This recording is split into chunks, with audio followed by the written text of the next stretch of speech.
Hello everyone, welcome to GS of Civil Services Classes YouTube channel. My name is Anjali और आज की video में हम एसे जो कि एक इम्पॉर्टेंट पार्ट है मेंस का उस पर बात करेंगे. तो 70th बीपीएससी प्रीलिम्स हो चुका है और 70th बीपीएससी मेंस जो बीपीएससी ने अपने नोटिफिकेशन के थ्रू बताया है कि जो संभावित महीना है वो अप्रैल 2025 है. ये 3 से 3.5 महीना जो हमारे पास है उसी में हमें मेंस के सिलेबस को कंप्लीट करना है. और मेंस में आपने जो भी पैटर्न अभी तक आपने देखा ही होगा, आई होप सो, तो आपने देखा होगा कि 68 से ये पैटर्न चेंज हुआ है. तो इसमें GS1 है, GS2 है एंड एक एसे का पेपर है और सारे जो पेपर है वो 300 मार्क्स के हैं. तो जो एसे का पेपर है इसमें ये भी 300 मार्क्स का है और इसकी भी इक्वल वेटेज है GS1 और GS2 के. तो ऐसे एक गेम चेंजिंग पेपर हो जाता है to get higher marks in mains examination and accordingly to get a better ranking in the final selection.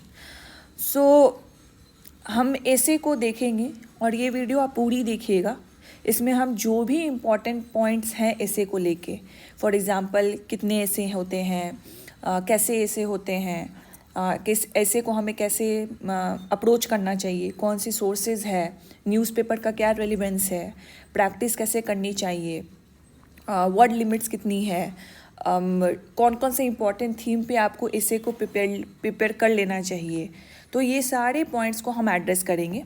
साथ ही साथ हम ये देखेंगे कि ऐसे की ओवरऑल स्ट्रक्चर कैसी होनी चाहिए.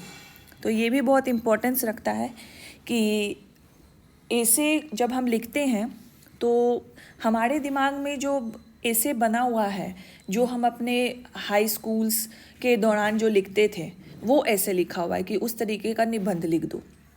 बट जब आप सिविल सर्विसेज में आते हैं तो ऐसे का अलग ही इम्पोर्टेंस हो जाता है and you have to cover all the dimensions. तो हम वो सारे डायमेंशंस को देखेंगे कि इंट्रोडक्शन में आप कैसे कौन कौन से इंट्रोडक्शन के पैरामीटर्स को के अकॉर्डिंग लिख सकते हो, किस टाइप्स के इंट्रोडक्शंस हैं. सेकंड हम देखेंगे कि बॉडी में भी किस टाइप के पैटर्न को आप फॉलो करके बॉडी ऐसे का बॉडी लिख सकते हो.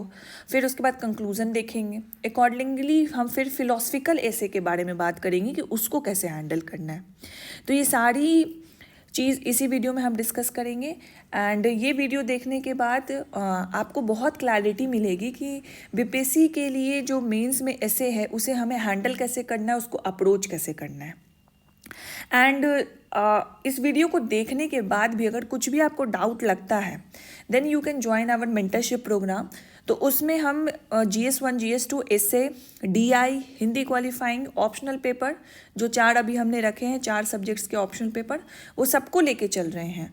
तो ऐसे हमारे जो मेंटरशिप बैच चल रही है उसमें हम नेक्स्ट टारगेट से ऐसे को इंक्लूड कर देंगे. अभी हिस्ट्री, करंट अफेयर्स और DI चल रही है. तो आइए इस वीडियो में हम अब देखते हैं कि ऐसे को अप्रोच कैसे करें और क्या आपकी स्ट्रैटेजी होनी चाहिए. तो सबसे पहले 300 मार्क्स के ऐसे होता है. इसमें हमें 3 ऐसे लिखने होते हैं. 3 सेक्शंस होते हैं बेसिकली, सेक्शन 1, 2 एंड 3. हर एक सेक्शन में 3 से 4 ऐसे के टॉपिक्स लिखे होते हैं जिसमें से आपको एक सेलेक्ट करना और उस पर ऐसे लिखना है. और ये 100 मार्क्स का हो गया, ये भी 100 मार्क्स का हो गया, ये भी 100. और जो थर्ड सेक्शन होता है वो बिहार के इडियम्स पे बेस्ड होता है. बिहार की जो लोकल लैंग्वेज की इडियम्स होती हैं उस पे बेस्ड होता है. तो ये थोड़ा फिलोसफिकल एंगल में चला जाता है. ये दोनों जैसे आप 68 का देखोगे तो 68 का जो ऐसे पेपर था वो कंपैरेटिवली हार्ड था विथ रिस्पेक्ट टू 69 में. तो जो कन्वेंशनल टॉपिक है उस पर आ गया था सेक्शन 1 और 2 में. बट 68 में क्या था, सारे तीनों ही सेक्शन क्या थे, फिलोसफिकल थे. तो जो लोग फिलोसफिकल नहीं तैयारी करके गए होंगे, प्रैक्टिस करके नहीं गए होंगे, तो उनको 68 में काफ़ी प्रॉब्लम हुई होगी. तो हमें दोनों बैलेंस लेके चलना है. हमें जो कन्वेंशनल टॉपिक्स हैं वो तो लेके चलना ही है, प्लस हमें फिलोसफिकल भी लेके चलना है ताकि बीपीएससी वहाँ पे जो भी गेम खेल ले हम प्रिपेयर हैं भाई, प्री हैंडेडली प्रिपेयर हैं और वहाँ हम अच्छा ही करके आएंगे. तो 3 सेक्शंस हो गए. अब हम इस पे भी आते हैं कि वर्ड लिमिट क्या होती है। तो ऐसे आप GS1 और GS2 में बहुत बच्चे पूछते हैं वर्ड लिमिट क्या है, वर्ड लिमिट क्या है। तो आप जब भी क्वेश्चन पेपर देखिएगा ना, तो वहाँ पे स्पेसिफिकली लिखा नहीं होता GS पेपर 1 और GS पेपर 2 में, बट ऐसे में लिखा है ये है 700 to 800 वर्ड लिमिट्स के अंदर इसको लिखना होता है। ऑलराइट तो ये हो गया ओवरऑल कि पेपर की बात हो गई कि BPSC के पेपर में हमें ऐसे को कैसे हैंडल करना है। अब हम आते हैं थर्ड की स्ट्रैटेजी क्या होनी चाहिए। और उससे पहले आई वुड से कि पहले हम सोर्स पे बात कर लेगा कि आपकी सोर्स क्या होनी चाहिए। तो 4 और 5 को हम बात कर लेते हैं। तो देखिए, सोर्स इंग्लिश मीडियम के लिए एज ए कोई स्पेसिफिक सोर्स नहीं है जहाँ से आपके सारे टॉपिक्स कवर हो जाए, और वो सारे सोर्सेज जो आपको कंपाइलेशन में मिलते हैं वो मुझे यूज़फुल नहीं लगते हैं। तो सोर्स के लिए बेस्ट यही रहेगा कि आप बस जो एसे की स्ट्रक्चर है ना, उसके एसेंस को समझिए। वो अगर आप समझ गए, आपका सोर्स आपका GS1 और GS2 का प्रिपरेशन है। तो एसेंस समझने के लिए मैं जो भी मेरे चैनल से जुड़े हैं और जो भी मुझसे पहले से जुड़े हुए हैं, टेलीग्राम से जुड़े हैं, तो उनको पता होगा कि मैं एक ही बुक रिकमेंड करती हूँ फॉर द इंग्लिश मीडियम। वो है अनुदीप दुरी सेठी सर की बुक है, ऑल इंडिया रैंक 1 थे UPSC में, उनकी ऐसे पे बुक है फंडामेंटल्स ऑफ ऐसे। इसकी PDF मेरी टेलीग्राम चैनल पे अवेलेबल होगी और सर की साइट से आप इसको परचेज भी कर सकते हैं। बहुत अच्छी बुक है। इसमें आपको ना पूरा एसेंस मिल जाएगा कि ऐसे को एक स्ट्रक्चर में तोड़ के सर ने बताया है कि कैसे हमें इंट्रोडक्शन हैंडल करना है, मेन बॉडी जो है वो कैसे हैंडल करनी है, एंड कंक्लूजन कैसे हैंडल करना है। बहुत अच्छी बुक है, आई डेफिनेटली रिकमेंड। मेंटरशिप में भी हमने ये PDF प्रोवाइड करवा दी है और आपको भी वहीं से ऐसे के एसेंस को समझना है। हिंदी मीडियम के लिए, अगर हिंदी मीडियम के जो भी स्टूडेंट हैं, अगर उनको इंग्लिश पढ़ने में दिक्कत नहीं होती और वो समझ पाते हैं, आई वुड रिकमेंड कि आप अनुदीप दुरी सेठी की ही बुक एक बार गो थ्रू कर लो। अगर दिक्कत होती है तो दृष्टि की एक बुक आती है जिसमें हमें वो टॉपिक्स नहीं देखने जिस पे उन्होंने ऐसे बना रखे हैं। हमें बेसिकली जो ऐसे का स्ट्रक्चर उन्होंने पहले बता रखा है कि इंट्रोडक्शन कैसे करना है, बॉडी कैसे लिखना है, कंक्लूजन कैसे लिखना है, वो वाले पार्ट को पढ़ना है, सो दैट आपको भी एक बेसिक अंडरस्टैंडिंग हो जाए कि स्ट्रक्चर को, जो ऐसे का स्ट्रक्चर है वो कैसा होना चाहिए और किस किस तरीके से किस किस टाइप का स्ट्रक्चर हम फॉलो कर सकते हैं। ऑलराइट, फिर इसके बाद कोटेशन बहुत इंपॉर्टेंट हो जाता है। तो ये कोटेशन जब आप ऐसे लिखोगे तो over the period of time आप ये कोटेशन की लिस्ट बना लोगे। तो जो मेंटरशिप में जुड़े हैं उनको तो हम लिस्ट ही प्रोवाइड कर देंगे, जो जो इंपॉर्टेंट टॉपिक्स से रिलेटेड जो भी कोटेशन है, सो डैट आप उसी को रेफर करके आप ऐसे में उसको कोट कर सको। बट ये तो हम आपको प्रोवाइड कर देंगे, लेकिन बहुत टाइम ये होता है कि जब आप खुद से करते हो, मान लीजिए आपने एजुकेशन पे लिखा, आपने सर्च कर रहे हो आपकी एजुकेशन पे मुझे रिनाउंड पर्सनालिटीज़ की कोट्स दिखाइए, गूगल पे आप सर्च कर रहे हो, तो वहाँ से जब आप लिखते हो ना कहीं वो दिमाग में बैठ जाता है। जब आप ऐसे लेके किसी दूसरे के नोट्स पढ़ोगे ना, तो वो कहीं ना कहीं बैठेगा नहीं और आप ज़्यादा उसको भूलने की टेंडेंसी रखते हो। तो मैं जब आपको ड्राफ्ट ऐसे करवाऊंगी मेंटरशिप में, जो भी इनरोल स्टूडेंट्स उनके लिए है ये, कि जब आपकी ड्राफ्ट ऐसे चलेगी तो उसमें मैं आपको पहले टास्क दूंगी कि आप खुद से कोटेशन निकालो पर्सनालिटीज़ की और उसको जॉट डाउन करो, ठीक है। फिर उसके बाद हम आपको अपनी तरफ से लिस्ट देंगे, सो डैट पहले ही आपने वो मेहनत कर ली है, पहले ही जो दिमाग में कॉम्प्लेक्सिटी जो भी कैलकुलेशन था वो बैठा लिया है आपने। फिर उसके बाद हम और आपको कुछ वैल्यू एडिशनल देंगे। बहुत सारे तो आपने पहले लिख रखे होंगे कोट्स, हम उसमें 1-2 एक्स्ट्रा देंगे, तो आपको बस अपना जो भी आपने नोट्स बनाया है उसमें उसको जॉट डाउन कर लेना है, ठीक है। ये अप्रोच रहेगा। तो हिंदी इंग्लिश मीडियम के लिए, हिंदी मीडियम के लिए एंड कोटेशन का क्या यूज़ है ये रहेगा। अब इसमें सोर्स पे एक चीज़ और ऐड कर लीजिए, न्यूज़पेपर। अब अभी तो मेंस चल रहा है, तो हमें लाइन टू लाइन लाइक सारे पेजेस पढ़ना, फर्स्ट पेज पढ़ना, सेकंड पेज पढ़ना, बिजनेस वाला जो पेज है वो पढ़ना, ये सब पढ़ने की अभी मुझे नहीं लगता ज़रूरत है न्यूज़पेपर की। और ऐसे भी मैं न्यूज़पेपर कभी रिकमेंड ही नहीं किया है मैंने पढ़ना, ना मैंने खुद उसको पढ़ा है। बट जब मेंस आ रहा था तो मैंने न्यूज़पेपर का एडिटोरियल ज़रूर पढ़ा था। उससे मुझे एक तो मेरी जो आर्टिकुलेशन है इंग्लिश की वो सुधर गई थी उससे। तो हिंदी मीडियम वाले प्लीज़ हिंदी में जो न्यूज़पेपर आती है उसके एडिटोरियल पढ़िए। एंड इंग्लिश मीडियम वाले, हिंदू मैं फॉलो करती थी, आप इंडियन एक्सप्रेस भी फॉलो कर सकते हैं, उसके एडिटोरियल पढ़िए। एडिटोरियल पढ़ने से हमें सेंटेंस को कैसे फ्रेम करना है वो तो सीखने में मिलता ही है, प्लस हमें जो भी इम्पॉर्टेंट कन्वेंशनल थीम्स हैं जिस पे ऐसे घूमती है और जिस डायमेंशंस को हमें ऐसे में कवर करना है, जो भी जनरल स्टडी से जो हमारी जुड़ी है, मोस्टली उसी के अराउंड एडिटोरियल सतह उसी के अराउंड ही रहेंगे ज़्यादातर। तो वो सारे टॉपिक्स आपको पता है, you are preparing for mains, you know those topic, तो वो सारे टॉपिक पे एडिटोरियल होगा, जस्ट गो थ्रू दैट। एक तो आपको जो स्टेटमेंट फ्रेमिंग है वो सीखने को मिलेगा, आर्टिकुलेशन कैसा किया हुआ है वो सीखने को मिलेगा, प्लस आपको बहुत सारे अच्छे अच्छे कोड्स भी मिलेंगे जो कि आप एग्ज़ाम में यूज़ कर सकते हो, डेटाज भी मिलेंगे जो कि आप ऐसे में यूज़ कर सकते हो। तो definitely recommend to read editorial for both Hindi and English medium. Hindi medium जो भी अच्छी न्यूज़पेपर जो आप लोग फॉलो करते हैं उसका एडिटोरियल बिल्कुल ही पढ़िएगा। तो ये हो गया हमारी सोर्स की बात। अब हम स्ट्रैटेजी पे आते हैं। अब जो स्ट्रैटेजी है आगे हम देखेंगे कि मेरी ड्राफ्ट एसे और एसे कॉपी जो मैंने यहाँ पे लिखी हुई है, तो मैं एक ड्राफ्ट अपनी एसे दिखाऊंगी एंड एसे कॉपी दिखाऊंगी, so that you get the gist कि कैसे मुझे ड्राफ्ट एसे बनाना है और कैसे एसे लिखी जाती है। और ये जो मैं एसे दिखाऊंगी मेरी one of the first essay है जो मैं वो दिखाने वाली हूँ, सो दैट आपको भी लगे कि आप जब स्टार्ट करोगे तो आप उतनी अच्छी एसे नहीं लिखोगे, but over the period of time with practice आपकी एसे की राइटिंग स्किल काफ़ी अच्छी हो जाएगी। तो इसमें है स्ट्रैटेजी। स्ट्रैटेजी हमारी क्या होनी चाहिए? तो सबसे पहले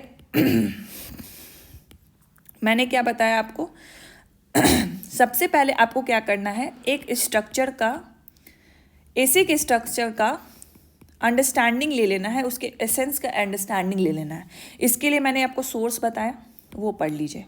इसके बाद फिर आपको क्या करना है, जो भी इम्पॉर्टेंट थीम्स हैं, टॉपिक्स हैं ऐसे के लिए जो मैं आगे वीडियो में कवर करूँगी, उन टॉपिक्स पे आपको ड्राफ्ट ऐसे बनाना है। अब मैंने यहाँ पे 15 से 20 टॉपिक लिखे हुए हैं।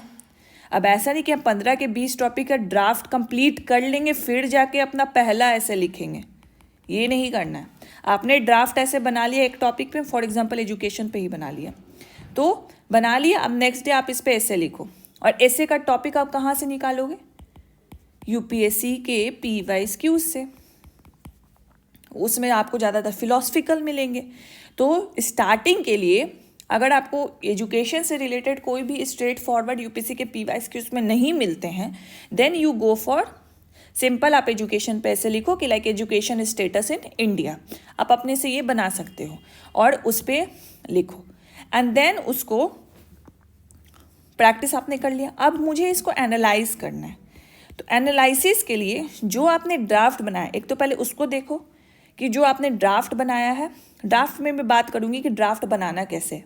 तो जो आपने ड्राफ्ट बनाया पहले तो उसको देखो कि उसका कितने पॉइंट्स आपने अपने एसे के कॉपी में लिखे हैं, जो आपने ऐसे लिखी है। सेकंड, आप क्या करो, जैसे मेरी कॉपी पड़ी हुई है, इवन बहुत सारे टॉपर्स की कॉपी मैंने अपने टेलीग्राम पे शेयर की है, तो उनकी कॉपीज़ खोलो और आई वुड से कि डेली एक ऐसे उनकी पढ़ लो, कोई भी टॉपिक पे पढ़ लो। You will get multiple points, multiple benefit after reading the copies of the selecteds, क्योंकि उन्होंने वो चीज़ प्रैक्टिस कर ली है, फाइनल उन्होंने एग्ज़ाम में लिखा है और उसी कॉपी के बदौलत वो सेलेक्ट हुए हैं। तो आपको बहुत कुछ सीखने को मिलेगा कि इंट्रोडक्शन कैसे लिखना है, इंट्रोडक्शन को लिंक कैसे करना है बॉडी से, एक पैराग्राफ को दूसरे पैराग्राफ में जाते टाइम क्या करना है, और कैसे सारे डायमेंशंस को कवर करना है, कंक्लूजन कैसे लिखना है, आपको बहुत कुछ सीखने को मिलेगा। और हर एक टॉपर की और हर एक सेलेक्टेड की अपनी अलग स्टाइल होती है, तो उस स्टाइल से भी आप बहुत कुछ सीखोगे, and using all the mixture you can create your own style. तो इसीलिए आई वुड रिकमेंड कि एक टॉपर की कॉपी तो डेली पढ़ो। तो एक तो आपने एनालिसिस कर लिया अपने नोट से, तो कंटेंट के लिए एनालिसिस आपने ड्राफ्ट ऐसे से कर लिया।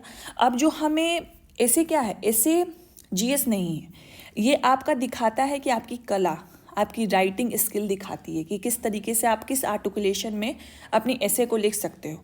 तो उसको हम सुधार कैसे कर सकते हैं? By reading the topper copies. तो मैंने अपने टाइम पे, जैसे अभी तो बहुत सारी BPSC गाइडेंस पड़ी हुई है, और अभी तो मतलब पहले तो RTI से हम कॉपीज़ मंगाते थे। अतुल प्रसाद सर जब से आए थे BPSC में, तो उन्होंने कॉपीज़ को लाइव कर दिया था, जिससे जो भी सेलेक्टेड है और जिन्होंने भी मेंस दिया वो अपनी कॉपीज़ देख सकते हैं। तो सबकी अभी तो मतलब बहुत ही है कि आप किसी भी की कॉपी निकाल सकते हो। टेलीग्राम पे सबने अपनी कॉपी शेयर की हुई है।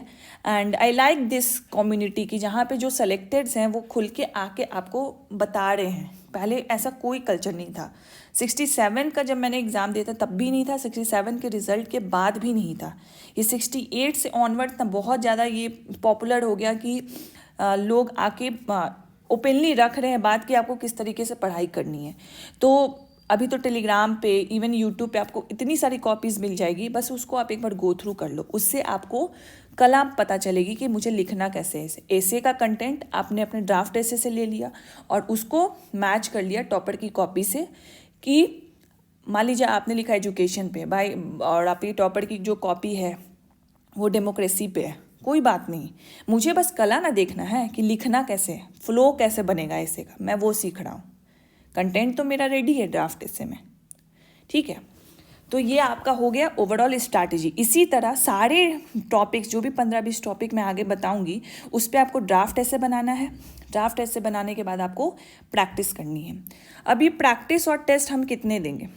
शुरुआत में आई वुड से 1 वीक में 2 ऐसे लिख लो, 2 नहीं तो एटलीस्ट 1 तो लिख ही लो।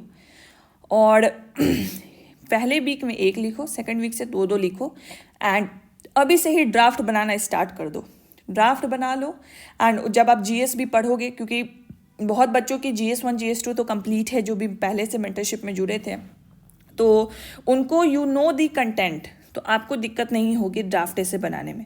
और जिनकी नहीं है तो उनके लिए तो हम हैं ही, हम तो हेल्प करेंगे ही। और जो मेंटरशिप में नहीं जुड़े हैं उनको भी कोई ज़्यादा दिक्कत नहीं होगी। आपको क्या करना है कि बस उस टॉपिक को डालना है और सर्च करना है, उससे रिलेटेड जो भी वैलिड पॉइंट है, डायमेंशन है, उसके आधार पे आपको थोड़ा सा आउट सर्फिंग करना पड़ेगा इंटरनेट पे और एक जगह इकट्ठा करना पड़ेगा मटेरियल को ऐसे के लिए। और अगर आपने GS1 GS2 का आपको आइडिया है तब भी आपको दिक्कत नहीं होगी। और जो अभी मेंटरशिप 70th BPSC का जो मेंटरशिप है उसमें हम ऐसे स्टार्ट कर रहे हैं, तो उसमें हम आपको डायमेंशंस बताएंगे कि इस डायमेंशन में आपको ड्राफ्ट बनाना आप ही को है, या इधर से हम देंगे वो कोई फ़ायदा नहीं करेगा, बनाओगे आप ही, ठीक है। आप जब बनाओगे नेक्स्ट डे हम ड्राफ्ट ऐसे आपको प्रोवाइड करेंगे। ओके, तो ये रहेगा। और प्रैक्टिस और टेस्ट जैसे मैंने बताया, फर्स्ट वीक में 1 ही लिखो, लेकिन सेकंड वीक से 2-3 ऐसे लिखना स्टार्ट कर दो और ड्राफ्ट ऐसे इधर ही कंप्लीट कर लो, so that over the period of time जब आप GS1 GS2 और करंट अफेयर्स पढ़ते रहोगे तो कुछ इंपॉर्टेंट डेटा मिलेगा तो अपने ड्राफ्ट ऐसे में उसको डालते रहना, उसको और कोटेशन डालना, कुछ पोएम्स डालना, सो दैट आपका ऐसे और भी ज़्यादा अच्छा दिखे। तो ये हो गया कि कैसे हम ऐसे को हैंडल करेंगे, क्या हमारी स्ट्रैटेजी होनी चाहिए ऐसे के लिए टू क्रैक दिस पेपर और अच्छा स्कोर लाएं हम इस पेपर में और 70th BPSC में ओवरऑल हमारी जो मार्क्स है वो इम्प्रूव हो जाए।